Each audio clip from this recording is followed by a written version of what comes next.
Sudipta, AV নিউজে আপনাদের সকলকে স্বাগত। প্রথমেই চোখ রাখবো নিউজ হেডলাইন্সে।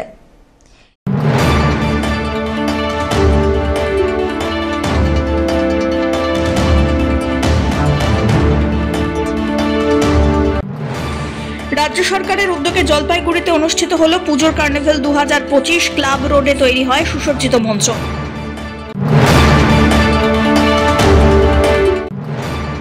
সরকারি ত্রাণের ত্রিপলকে কেন্দ্র করে রাজনৈতিক চর্চা। সাউন্ড অপারেটর ডেকোরেটররা ত্রাণের ত্রিপল পেল কি করে, অভিযোগ বিজেপির।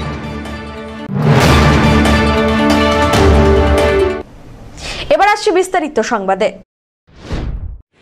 প্রতিবারের মতো এবারেও দুর্গাপুজোর কার্নিভ্যাল অনুষ্ঠিত হয়ে গেল জলপাইগুড়িতে।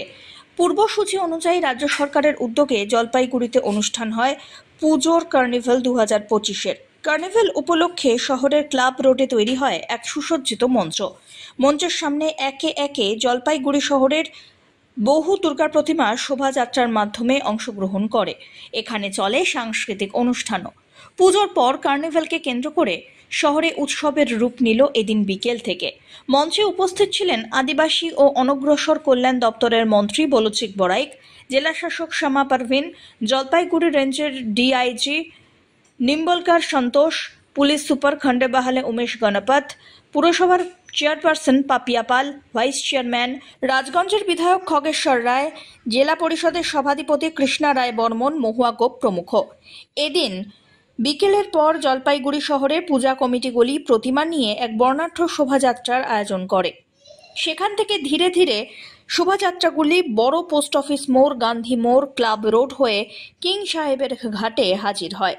উল্লেখ্য, কিং সাহেবের ঘাটের করলা নদীতেই প্রতিমাগুলি এদিন বিসর্জিত করা হয়।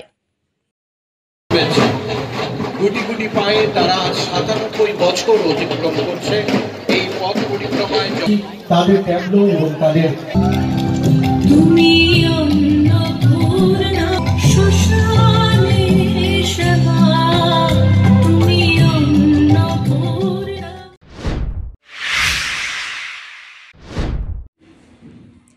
সাউন্ড অপারেটর ডেকোরেটরসরা সরকারি ত্রাণের ত্রিপল পেল কি করে, অভিযোগ বিজেপির। ডেকোরেটরসদের সরকারি ত্রিপল বিক্রি করে দেওয়ার অভিযোগ উঠেছে। দুর্গাপুজোর কার্নিভ্যালকে কেন্দ্র করে বিতর্ক দানা বাঁধল জলপাইগুড়িতে। প্রাকৃতিক দুর্যোগ, তাই সরকারের ত্রাণের ত্রিপল দিয়ে দুর্গাপুজোর কার্নিভ্যালের সাউন্ড বক্স আর প্যান্ডেল করার অভিযোগ উঠল জলপাইগুড়ির আয়োজকদের বিরুদ্ধে। জলপাইগুড়ি ক্লাব রোডের দুর্গাপুজো কার্নিভ্যাল অনুষ্ঠিত হবে, তাই সরকারি ত্রাণের ত্রিপল দিয়ে সাউন্ড বক্স, এলইডি স্ক্রিন ঢাকার কাজ করেছে বরাদপ্রাপ্ত সংস্থা। যদিও জলপাইগুড়ি পুরসভার ভাইস চেয়ারম্যান সৈকত চট্টোপাধ্যায় বিজেপির অভিযোগ নস্যাৎ করেন। তিনি বলেন, সরকারি অনুষ্ঠান হচ্ছে, কোন আইনে বলা আছে যে সরকারের কাজে সরকারি ত্রিপল ব্যবহার করা যাবে না? সরকারি অনুষ্ঠানের জায়গায় ত্রিপল ব্যবহার করা হয়েছে। ফুটিংস নেই, বাংলায় পা ফেলার জায়গা নেই। আসলে যারা বাংলা এবং বাঙালির শ্রেষ্ঠ উৎসব হচ্ছে দুর্গোৎসব, এবং দেবী দুর্গাকে আমরা প্রণাম করি, বিশ্বাস করি, এবং দেবী দুর্গার আরাধনা করলে এবং তাদের শ্যামা মায়ের আরাধনা করলে আমাদের প্রত্যেকের বাঙালির প্রত্যেকের পরিবারের মঙ্গল হবে। বিজেপি বাংলার বিরোধী, বাঙালি বিরোধী, দুর্গার বিরোধী। এবং বিজেপি নেতাই তো বলেছিল না যে দুর্গার জন্মের উৎস কী, তার পরিচয় কী, ঠিক আছে? যে কার্নিভালটাকে যেন তেন প্রকারে বদনাম করতে হবে। এত বড় কার্নিভাল হচ্ছে, ইউনেস্কোর আন্তর্জাতিক অ্যাওয়ার্ড পেয়েছে দুর্গোৎসব, সেটাকে যেন তেনভাবে কালিমা লিপ্ত করতে হবে। আর কোন রুলস, কোন প্রভিশনে লেখা আছে যে ত্রিপল নীল হলে ত্রাণের হবে, কালো হলে ত্রাণের হবে না, বা কালো হলে ত্রাণের হবে, নীল হলে হবে না? ওরা কী করে জানবে কোনটা ত্রাণের ত্রিপল আর কোনটা ত্রাণের ত্রিপল না? আর এটা তো সরকারি অনুষ্ঠান হচ্ছে, এটা কি বেসরকারি অনুষ্ঠান হচ্ছে? কোন পড়াশোনা নাই, কিচ্ছু নাই, খালি বড় বড় কথা। আর লোকসভায় মিথ্যা হিন্দুত্ব দিয়ে জেতা, আর বিধানসভায় এসে মুখ থুবড়ে পড়া, এছাড়া ওদের কি আছে?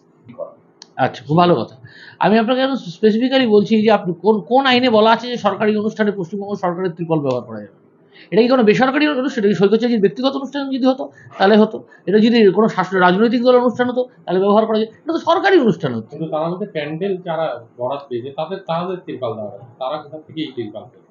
প্রশ্নটা হচ্ছে তারা ত্রিপল কিনে এনে লাগালো, ওরা তারা কি দেখেছে না ওরা যে তারা ত্রিপল কিনে এনে লাগিয়েছে? হয়তো সরকার তাদেরকে যে বরাতটা দিয়েছে তার মধ্যে ত্রিপলটা একটা আইটেম রেখেছে যে সরকার এটা সাপ্লাই দেবে।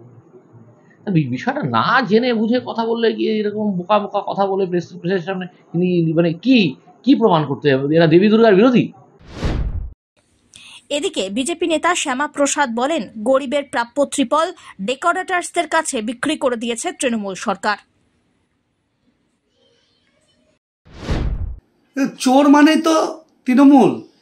এখানে আপনারা দেখতেই পাচ্ছেন প্রাকৃতিক দুর্যোগের সময় যে তিরপলগুলো গরিব মানুষের পাওয়া উচিত, যা তারা বাড়িঘর ভেঙে গেলে তারা মাথার উপর সেই তিরপল দিয়ে আশ্রয় নেয়, সেই তিরপলগুলো তৃণমূল নেতারা চুরি করেছে। আমফানের সময় আমরা দেখেছি যে এই গরিব মানুষের ঘর বাড়ি উড়ে গেছিলো, তাদের তিরপলগুলো তৃণমূল নেতাদের গুডাউনে, তৃণমূল নেতাদের বাড়িতে বিভিন্ন সময় বিভিন্ন জায়গায় তা দেখা দিয়েছে। এখনও দেখা যাচ্ছে যে গরিব মানুষের প্রাপ্য যে তিরপল, সেই তিরপলগুলো গরিব মানুষদেরকে না দিয়ে তারা খোলা বাজারে হয়তো বিক্রি করছেন। তাই যারা ডেকোরেটর তারা তাদের থেকে কিনেছেন, সেগুলো দিয়েই তারা তাদের কাজ করছেন। সেইগুলোই আমরা দেখেছি বিভিন্ন নেতাদের বাড়িতে অকেশনে লাগানো, অথবা পুজো প্যান্ডেলের নেতাদের সেখানেও সম্পূর্ণ ডেকোরেটর দিয়ে ঢেকে দিয়েছেন। এখন যে কার্নিভাল হচ্ছে সেখানেও দেখা যাচ্ছে যে সরকারি তিরপলগুলো ডেকোরেটররা ইউজ করছেন। সরকারি তিরপল কী করে ইউজ করতে পারেন? তো স্বভাবতই এটা চুরি হয়েছে, এটাই তো চুরি। কারণ যে গরিব মানুষের জিনিস চুরি করে ডেকোরেটরদের কাছে বিক্রি করে দেওয়া তৃণমূলের পক্ষেই সম্ভব। তো এই রাজ্যে এটা নতুন কিছু নয়, তৃণমূল মানেই চোর, এটা সবাই জানে, তাই এটা করবে, এটাই স্বাভাবিক। নিয়ে নিচ্ছে ছোট্ট একটি বিরতি, ফিরে আসছি বিরতির পর, সঙ্গে থাকুন। স্পর্শেই রয়েছে জাদু। টাচ নার্সিং হোম, রাত দিন 24 ঘন্টাই আপনাদের ভরসা। টাচ মানে সুস্থতা আর নিরোগ হওয়ার একমাত্র ঠিকানা। এখানে রয়েছে 24 ঘন্টার পরিষেবা, এক্স-রে, সিটি স্ক্যান, অত্যাধুনিক মেশিনে ইউএসজি, প্যাথোলজিক্যাল বিভাগ, dialysis, echocardiography, CC unit, IC unit, CP unit, day care facility, mediclaim এবং ওয়েস্ট বেঙ্গল হেলথ স্কিম। শারদীয়াতে আপনাদের সুস্থতা আমাদের একমাত্র প্রার্থনা। সবাই যখন উৎসবে আনন্দিত, তখন আমরা আপনাদের সেবার জন্য 24 ঘন্টা প্রস্তুত হয়ে আছি। উৎসব সকলের ভালো কাটুক।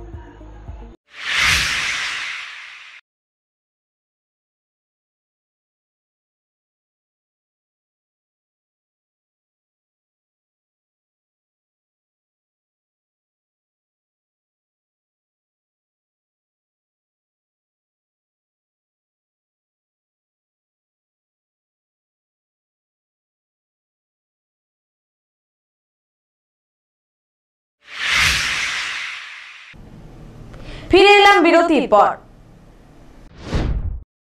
তিস্তার ভয়াবহ বন্যার 57 বছর, মেঘ বৃষ্টির আবহেই ভয়াবহ সেই দিনের স্মৃতি। জলপাইগুড়ির করলা সেতুর স্মৃতিসৌধে মোমের আলোয় স্মৃতিতর্পণ। ভয়াবহ সেই দিন ফিরে না আসুক, এমনটাই প্রার্থনা বাসিন্দাদের। আজ থেকে 57 বছর আগে 1968 সালের 4 অক্টোবর আজকের দিনেই ভয়াবহ বন্যায় তছনছ হয়ে গিয়েছিল জলপাইগুড়ি। বেসরকারি মতে প্রায় 2500-এরও বেশি মানুষ আর 10,000-এরও বেশি গবাদি পশুর মৃত্যু হয় ভয়াবহ সেই বন্যায়। মাঝে তিস্তা করলা দিয়ে বয়ে গিয়েছে কিউমেক কিউমেক জল। তিস্তায় জল বাড়লেই আজও আঁতকে ওঠেন বাসিন্দারা। আর সেই দিন আর ফিরে না আসুক, এই প্রার্থনাই জানান সকলে। আজ নিহতদের আত্মার শান্তি কামনায় স্মৃতিসৌধে মোম জ্বালানোর পাশাপাশি সেই দিন যাতে আর কখনো ফিরে না আসে, সেই প্রার্থনাই জানালেন সকলে। এটা আমাদের জলপাইগুড়িবাসীর কাছে একটা অত্যন্ত বেদনাদায়ক একটা দিন।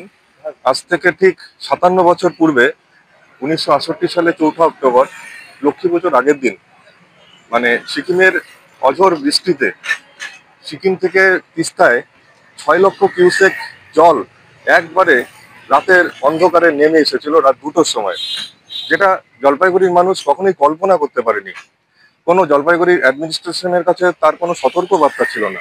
হঠাৎই এক রাতের মধ্যে জলপাইগুড়ি শহর ভেসে চলে যায়। 3 থেকে 4 ফুট জল, তিস্তার ঘোলা জল, সাদা জল, সেটা 3-4 মিনিটের মধ্যেই 15 ফিটের উপরে উঠে যায়।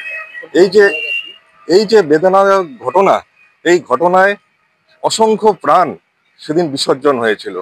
এই বিসর্জনের স্মৃতিকে আমরা সম্মান জানাতে আজ 4 অক্টোবর 57 বছর পর সেই দিনটিকে আমরা তাদের প্রাণকে আমরা সম্মান জানাচ্ছি। পিনাকি শীলের রিপোর্ট।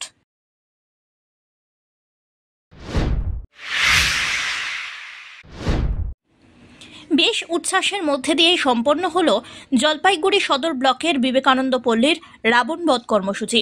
প্রত্যেক বছরের মতো এবছরেও দশমী উপলক্ষে আয়োজন করা হয়েছিল এই ঐতিহ্যবাহী অনুষ্ঠানের। শুক্রবার রাত্রিবেলায় আকাশে ফানুস আর আতশবাজির ঝলকানিতে মুখরিত হয়ে ওঠে গোটা এলাকা। কর্মসূচিকে কেন্দ্র করে স্থানীয় বাসিন্দাদের পাশাপাশি আশেপাশের এলাকা থেকেও বিপুল সংখ্যক মানুষ ভিড় জমিয়েছিলেন রাবণবধ অনুষ্ঠান উপভোগ করতে। রাবণ দহনের মুহূর্তেই উল্লাসে ফেটে পড়েন উপস্থিত জনতা। তবে দিনের শুরুটা উদ্যোক্তাদের জন্য খুব একটা অনুকূল ছিল না। সকাল থেকেই দফায় দফায় বৃষ্টি নামায় অনুষ্ঠান আয়োজন নিয়ে দেখা যায় অনিশ্চয়তা। বৃষ্টিতে রাবণ তৈরির কাজ ব্যাহত হওয়ায় উদ্যোক্তাদের মধ্যে চিন্তার ভাঁজ পড়ে। তবে শেষ পর্যন্ত আদৌ আগুন দেওয়া সম্ভব হবে কিনা তা নিয়েও তৈরি হয় আশঙ্কা। কিন্তু দুপুরের পর থেকে বৃষ্টি কমে আসতেই আবারও নতুন করে উদ্যম নিয়ে রাবণ তৈরির কাজে ব্যস্ত হয়ে পড়েন তারা। প্রত্যেক বছর শহরের বাবুপাড়ায় অজয় সাহা এবং মোহাম্মদ মইনুল এমনই রাবণ বধ কর্মসূচিতে যুক্ত থাকেন। এবছরেও তারা উপস্থিত ছিলেন বিবেকানন্দ পল্লীর এই অনুষ্ঠানে। দেখুন, আমি এসেছি বিবেকানন্দ পল্লীতে, জলপাইগুড়ি শহরের যদি বলুন রাবণ বধের যে অনুষ্ঠান অনুষ্ঠিত হয়, এটা বিশেষত বিজয়া দশমীর পরের দিনকেই প্রতিবারের ট্র্যাডিশন অনুযায়ী অনুষ্ঠিত হয় এবং আমার প্রতিবারই এখানে আমন্ত্রণ থাকে। এবারও এসেছি, এখানকার এলাকার যারা আমাদের ভাই বন্ধুরা আছে তারা আজকে আমন্ত্রণ জানিয়েছিলেন।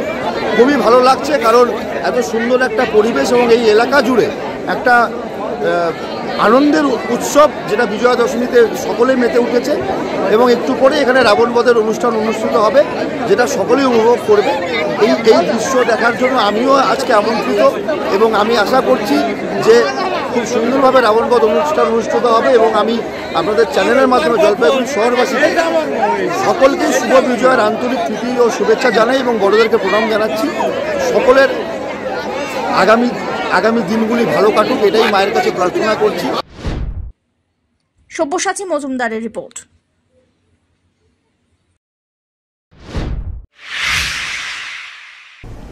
শেষ করবার আগে নিউজ হেডলাইন্স আরো একবার।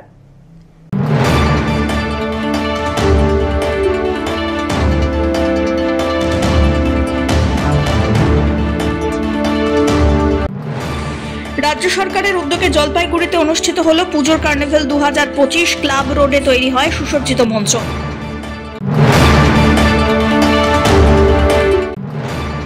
সরকারি ত্রাণের ত্রিপলকে কেন্দ্র করে রাজনৈতিক চর্চা। সাউন্ড অপারেটর ডেকোরেটররা ত্রাণের ত্রিপল পেল কি করে, অভিযোগ বিজেপির।